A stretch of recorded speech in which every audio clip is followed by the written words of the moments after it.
안녕하세요. 의식의 흐름을 따라가는 영화 뉴스에 오신 분들 모두 반갑습니다. 오늘 진행되는 의식의 흐름을 따라가는 영화 뉴스는요, 이 프렌드에서 진행이 되고 있습니다. 혹시 캐스트로 들으시는 분들은 1.2배속이나 1.25배속으로 들으셔도 무방하니까요, 참고 부탁드리겠습니다. 그리고 좋아요, 추천, 구독은 큰 힘이 되니까요, 잘 부탁드리겠습니다.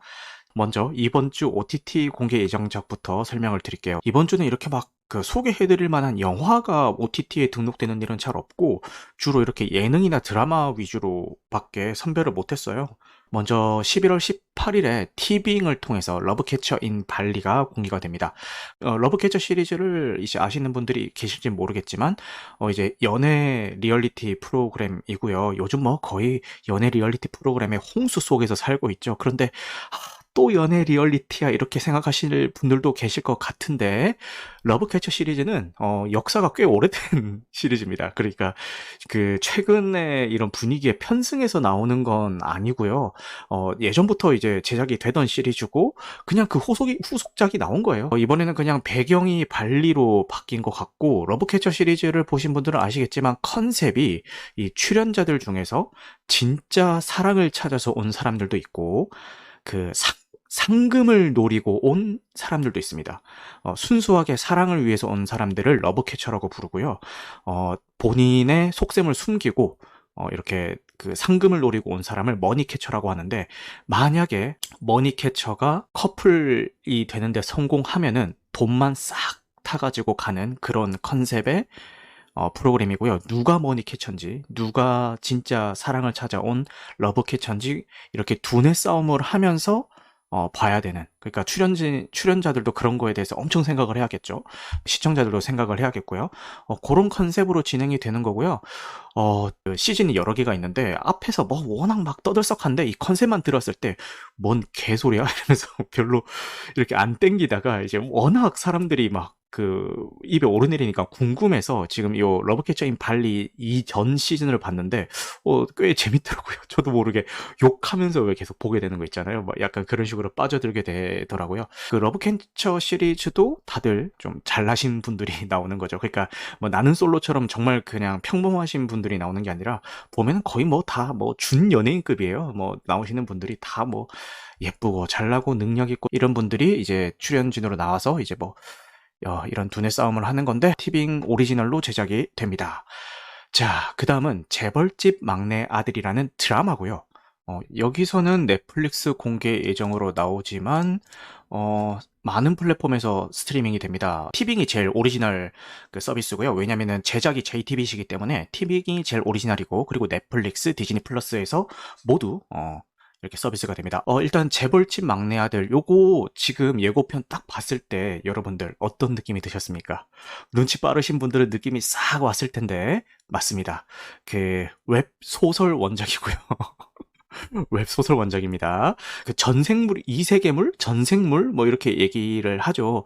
다른 시대, 다른 차원, 다른 공간에서 이제 현재의 기억을 가지고 다른 인물로 이렇게 눈을 번쩍 뜨는 뭐 그런 게 웹툰이건 웹소설이건 굉장히 유행을 하고 있는데, 이 작품 역시 그런 소재를 다룬 웹소설을 원작으로 한 작품인데, 저 그냥 이 컨셉만 들었을 때는 또 뭐 그냥 그런 웹소설인가 보다 이렇게 생각을 했더니 이 원작 웹소설이요, 어마어마한 인기를 얻은 작품이라고 합니다. 웹소설계의 재벌물이라는 장르의 혁신적인 선구작이다.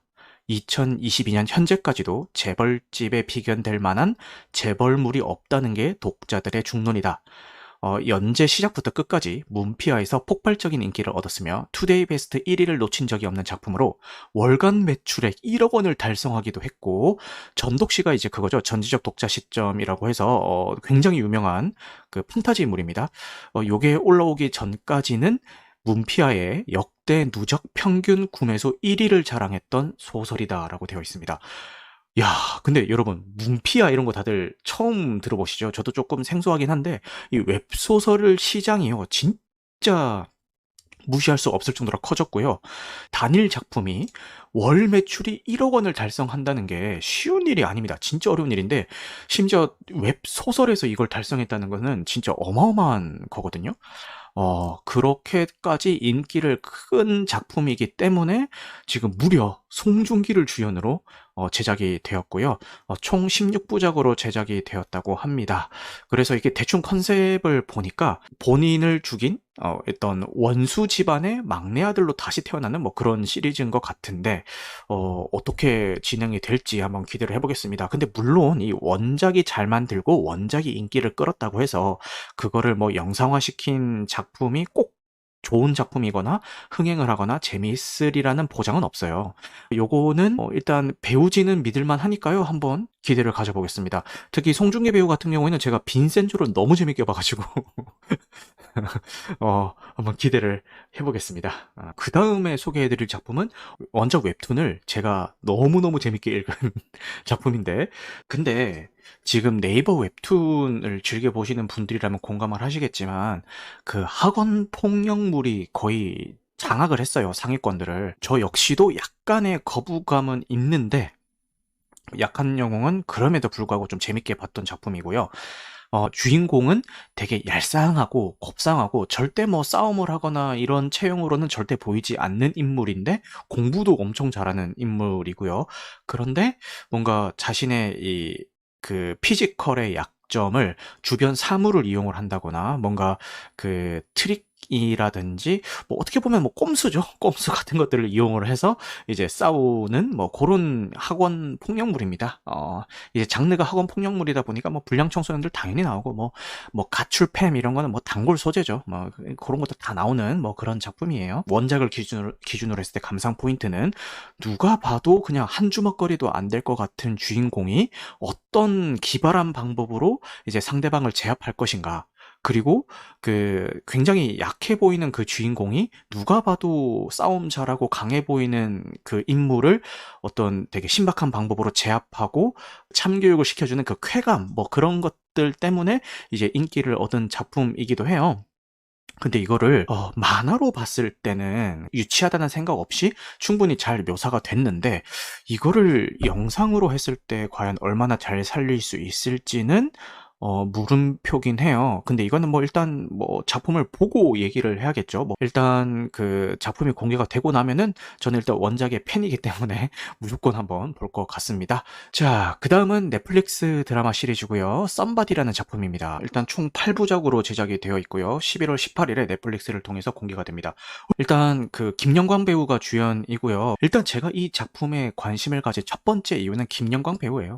그 김영광 배우의 마스크를 되게 좋아하거든요. 물론 이게 싫어할 사람이 있겠냐마는 그 중에도 특히나 김영광 배우의 그 마스크를 제가 되게 좋아해요. 근데 김영광 배우가 이런 잘생기고 어떤 그 남친 짤의 어떤 느낌 때문에 항상 좀그 왕자님 이미지, 뭐 곱상한 이미지, 로맨틱한 이미지 이런 것들로 작품에 나오는데 김영광 배우의 트레이드 마크가 그 양쪽으로 쫙 벌어지는 미소예요. 입꼬리가 양쪽 그 볼끝으로 탁 이렇게 크게 벌어지는 그 미소가 너무너무 매력적인 그 배우거든요.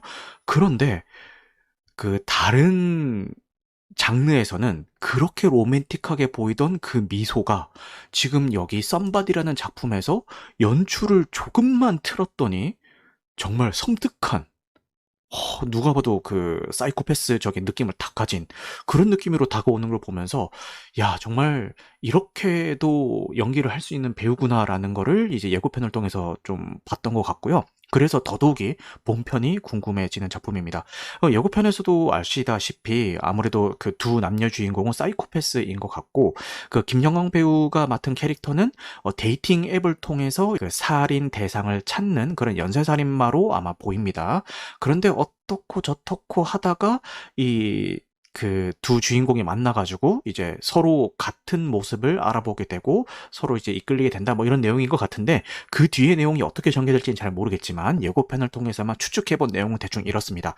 그 소재도 좀 신선하고 배우도 되게 좋고 그리고 제가 이 여자 배우분을 그 처음 보거든요. 여기서 썸바디에서 첫 주연을 하시는데 이분 마스크도 아까 예고편에서 같이 봤던 것처럼 되게 좀 신선했어요. 뭔가 예쁜데 정상은 아닌 것 같은 그런 이미지를 오랜만에 봐가지고 이 두 분의 케미를 한번 기대를 해보겠습니다. 어쨌든 개인적으로는 지금 소개해드리고 있는 작품 중에서는 가장 기대를 하고 있는 작품이에요. 제발 좀 잘 뽑혔으면 좋겠다라는 생각을 가지고 있습니다. 이렇게 이번 주 OTT 공개 예정작들의 소개를 마치고요. 이제 영화 뉴스에 대해서 간단하게 소개해드리고 가도록 하겠습니다. 오늘 소개해드릴 첫 번째 영화 뉴스는요, 에일리언의 신작 영화가 제작 중인데요. 주인공 캐스팅이 이렇게 진행이 되고 있다는 뉴스입니다. 20세기 스튜디오 디즈니의 에일리언 신작 영화의 주연으로 케일리 스페니가 협상 중이라고 합니다. 왜 이렇게 어려워? 페데 알바레즈가 연출을 맡았고, 이분은 맨 인 더 다크, 거미줄에 걸린 소녀, 이블레드 2013 등을 연출하신 분입니다. 리들리 스콧의 제작사 스콧 프리가 제작을 한다고 합니다. 주인공으로 캐스팅 협상 중인 분의 이게 필모 사진들을 쭉 보면요, 요 분위기가 뭔가 요 숏컷을 했을 때 분위기가요. 여러분들 에얼리언 커버넌트 다들 기억하실지 모르겠는데 그 커버넌트의 주인공이랑 뭔가 겹치는 분위기가 좀 있기는 하거든요. 그래서 이 이야기를 어떻게 풀어나갈지 모르겠습니다. 요 이미지랑 좀 겹치긴 하죠. 근데 사람들이 많이들 이제 프로메테우스는 명작으로 치는데 이 커버넌트는 욕을 되게 많이 했어요. 망작이라고. 근데 저는 커버넌트도 너무 재밌게 봤거든요. 그래서 이렇게 후속작이 나온다고 하니까 한번 기대를 해보겠습니다. 프로메테우스부터 해서 커버넌트까지 제가 재밌게 봤던 이유는 요 데이비드라는 캐릭터가 되게 매력적이어서 좀 재밌게 봤던 거고요. 물론 인간 입장에서 보면은 빌런이죠. 자기를 창조했던 인간들을 증오해서 그 인간들의 머리 위에 올라서 가지고 인간들을 다 말살할 그런 계획을 가지고 있는 안드로이드죠. 그런 건데, 어쨌든 이 인물이 뭐 빌런임에도 불구하고 충분히 매력적으로 그려져서 저는 이 인물한테 쭉 이제 포커스를 두고 프로메테우스부터 커버넌트까지 다 재밌게 봤던 것 같아요. 그래서 후속작이 나온다고 하니까, 후속작에도 아마 데이비드 나오겠죠? 당연히 나올 것 같으니까요. 한번 기대를 해보겠습니다. 그리고 이제 사람들이 에일리언의 후속작이 나온다고 하니까 프로메테우스랑 커버넌트가 전부 다 에일리언 1편의 이전 이야기를 다루고 있는 거잖아요. 그래서 이렇게 후속작들이 쭉쭉 나오고 있는 가운데 1편이랑 연결고리가 될 작품은 무엇이며 어떻게 연결고리를 지을 것인지에 대해서도 조금 궁금해하고 있더라고요. 그래서 어쨌든 이렇게 제작에 박차를 가해가지고 좀 이렇게 많이 잘 나왔으면 좋겠다라는 바람입니다. 그 다음은 마블 디즈니 플러스 시리즈인 에코가 제작 중이었는데, 이 에코의 제작이 재검토된다는 뉴스고요. 이 에코는 심지어 촬영이 다 끝났어요. 촬영이 다 끝났음에도 불구하고 지금 재검토에 들어갔다고 합니다. 이거를 우습게 봐서는 안 될 게요, 지금 옆 동네인 DCEU 같은 경우에 배트걸 드라마 시리즈를 엄청난 자본을 들여서 다 찍어놓고, 심지어 편집까지 다 해놓고, 내부 시사회까지 다 해놓고 그냥 없애버렸습니다. 그런 전례가 한번 있기 때문에 지금 MCU에서도 지금 제작이 재검토에 들어간다? 이거는 조금 그냥 우습게 봐서는 안 될 일인 것 같고, 근데 이 에코의 재검토 소식을 듣고 네티즌들의 반응은요, 그다지 놀랍지 않다. 오히려 제작되는 게 더 놀랍다. 왜 만드냐라는 시리즈가 한번 나오고 난 다음에 그 시리즈에 있었던 뭐 단역이라든지 조연급 캐릭터를 다시 주연으로 하는 시리즈가 제작이 될 때는 그 캐릭터가 너무 매력이 있어가지고 막 신스틸러고 뭐 때로는 주인공보다 더 많은 사랑을 받을 때도 있고, 이렇게 엄청난 매력이 있는 캐릭터여서 그 인기에 힘입어서 이렇게 그 캐릭터에 대한 서사를 조금 더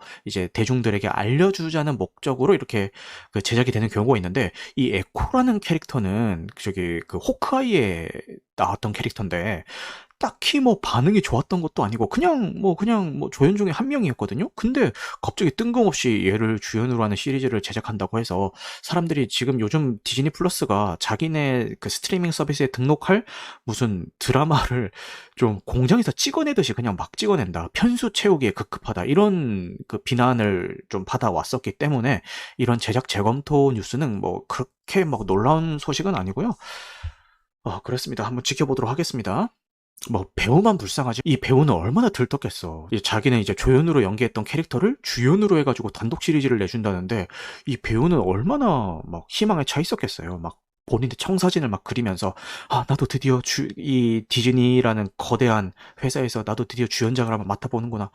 이렇게 기대를 했을 텐데 이게 뭐냐 이게. 이 배우만 불쌍하지, 그지? 그리고 이제 다음 그 국내 영화 제작 소식이 또 들려가지고 소개를 하나 해드릴 텐데요. 스위치라는 작품이 이거 검색할 때 힘들었던 게 그 구글에 스위치를 치니까 자꾸 닌텐도 스위치만 나와가지고 검색이 조금 힘들긴 했습니다. 대충 시나리오는 엄청 탑스타가 있었는데 어느 순간 눈을 떠보니까 자기 매니저랑 그 입장이 바뀌어져 있더라. 그리고 그 성공을 위해서 포기했던 그 사랑인 이민정이랑 이제 뭐 결혼을 해 있더라. 뭐 그런 내용입니다. 이런 시나리오 자체만 보면은 뭐 사실 뭐 기존에도 많이 나왔던 시나리오고 해서 뭐 특별할 건 없는데 배우들이 좋아서 한번 가져와 봤습니다. 일단 오정세 배우, 코믹물에서 오정세 배우는 뭐 믿고 보는 캐릭터죠. 오정세 배우는 코믹물도 너무 잘하고 빌런 역할부터 시작해가지고 뭐 다양한 연기를 다 잘하시는 분인데 특히 오정세 배우는 본인의 원래 성격도 있고 하다 보니까 이런 개그 캐릭터를 맡을 때 너무 연기를 잘 하시는 것 같아서 한번 기대를 해보고요. 이민정 배우 같은 경우에도 오랜만에 스크린 나들이를 하는데요. 그 SBS EJ 라디오 PD님께서 시나리오를 쓰셨던 그 원더풀 라디오의 주연이시기도 했죠. 그죠? 근데 요번 작품을 통해서 오랜만에 스크린 나들이를 하고 요 아역들이 너무 좋습니다. 요 박소희 배우 아역들 중에서 가장 유망주, 그러니까 이대로만 커다오의 가장 유망주 박소희 배우가 출연을 하고요. 그 다음에 스리생에서 조정석 배우의 아들로 나와가지고 굉장히 유명해졌던 김준 배우, 요 아역들이 너무 좋습니다. 사실 이 권상우 배우는 좀 호불호가 많이 갈리는 배우기도 해요. 그냥 준수하게 연기 잘하고 괜찮은 배우고 팬들도 굉장히 많은 배우기도 한데 그리고 매 작품마다 연기하는 캐릭터가 좀 비슷비슷하다. 어떤 개그 캐릭터 같은 것들이 비슷비슷하다. 뭐 그런 이유 때문에 이제 작품 선정을 할 때 이제 권상우 배우가 나온다라고 하면은 약간 좀 경계심을 가지는 분들도 계시는데 그럼에도 불구하고 뭐 팬들도 많으시니까요. 한번 궁금하신 분들은 보시면 될 것 같아요. 그 다음은 이제 현빈 배우의 소식입니다. 현빈 배우가 영화 하얼빈의 안중근 역할로 캐스팅이 됐습니다. 이 하얼빈의 캐스팅 리스트를 보면요. 캐스팅 리스트를 보면요. 여기는 지금 현빈 배우밖에 안 나와 있는데 지금 기사에 따르면은 화려합니다. 박정민 배우, 그리고 조우진 배우, 전여빈 배우, 유재명 배우, 박훈 배우. 화려하죠? 하얼빈 같은 경우에는 감독님이 우민우 감독님이세요. 내부자들, 남산의 부장들, 마야왕. 그죠. 마양왕에서 한번 삐끗하긴 했지만 내부자들과 남산의 부장들을 통해서 이런 시대극을 되게 잘 찍는 감독이다라는 걸 입증하는 분이세요. 이분이 이제 요런 안중근 의사를 소재로 이제 그 영화 하얼빈이라는 영화를 제작을 하신다고 하니까요. 한번 기대를 해보겠습니다. 그 다음은 윌 스미스의 소식인데요. 그 애플 TV에서 윌 스미스 주연의 해방을 공개를 앞두고 있습니다. 여기 윌 스미스가 그 아카데미 시상식에 있었던 그 사건 때문에 지금 많은 그 제작 중이던 참여 중이던 작품에서 하차를 하고 뭐 제작 무산되고 뭐 난리가 났죠. 근데 사실 이 작품도 이렇게 그 영향을 받은 작품 중에 하나고요. 원래는 이걸 가지고 이제 오스카에 출품할 목적으로 이미 제작을 했는데 그 폭행 사건이 터지면서 공개 일정이 뒤로 밀렸던 작품입니다. 그런데 이제 슬슬 공개 준비를 다시 하고 있는 것 같고요. 이제 2022년 12월 9일 날 애플 TV를 통해서 공개될 애플 TV 플러스 오리지널 영화입니다. 가족과 자유를 위해 무엇이든지 할 수 있었던 한 남자의 흥미진진한 실화를 기반으로 제작이 되었다. 노예였던 피터는 가족에게 돌아가기 위해 목숨을 걸고 탈출하며 사랑과 인내의 위험한 여정을 시작한다라는 내용이고요. 근데 저 예고편 보면서 이런 그 배우의 논란을 떠나가지고 그 사건을 떠나가지고 예고편에서만 보여준 연기는 너무 잘하는데? 그죠? 그래서 이거를 애플 TV에서 왜 그 오스카의 출품 목적으로 제작했는지도 알겠고 한번 기대를 해보겠습니다. 근데 이거 극장 개봉을 해주려나 모르겠네. 애플 TV 오리지널이면 해주려는지는 모르겠는데, 극장에서 하면은, 극장에서 봐도 좋은 작품일 것 같죠? 그죠? 한번 기대를 해볼게요. 그 다음에 저희 티빙 오리지널로 공개됐었던 드라마 시리즈 몸값 다들 아시죠? 몇 번 소개를 해드렸었는데, 요게 시즌2가 나온다는 소식이고요. 콘크리트 유니버스라는 거를 이제 구성하고 있는데 이 콘크리트 유니버스가 여러 가지 작품으로 이루어져 있습니다. 어떤 지진 같은 것들이 일어나서 콘크리트에 파묻힌 그 상황을 공유하는 그런 작품들을 가지고 콘크리트 유니버스라고 하는 것 같고요. 지금 이 몸값이 콘크리트 유니버스 중에 하나인 작품이고, 그리고 지금 공개 예정 중인 작품들 중에서 콘크리트 유토피아라는 작품이 있습니다. 여기에서 보면은 출연이 무려 이병헌, 박서준, 박보영입니다. 촬영은 이미 끝이 났고요. 그 다음에 이제 황야라는 작품도 있는데, 요 작품은 마동석, 이희준, 이준영, 노정희가 캐스팅이 됐고요. 요것도 촬영은 끝이 났습니다. 올해 끝이 났고, 이제 지금 뭐 편집하고 이제 선보일 준비를 하고 있겠죠. 어쨌든 요런 여러 가지 작품들이 이 콘크리트 유니버스에 속하면서 공개를 앞두고 있으니까요. 콘크리트 유니버스 한번 주목을 해볼 만합니다. 작품들이 다 쟁쟁하죠. 지금 캐스팅된 배우만 봐도 그냥 뭐 유야무야 하려는 것 같진 않고, 일단 몸값만 봐도 지금 제대로 각 잡고 만들었잖아요. 그래서 한번 기대를 해보겠습니다. 오늘 늦은 시간까지 함께 해주신 분들 모두 모두 감사합니다. 여러분들에게 조금이라도 도움이 되었으면 좋겠고, 화요일날, 다음 주 화요일날, 다음 주 개봉 예정 영화를 소개해드리는 시간을 가지면서 다음 주 화요일 밤 11시에 이 시간에 뵙도록 하겠습니다. 여러분들 너무너무 감사합니다.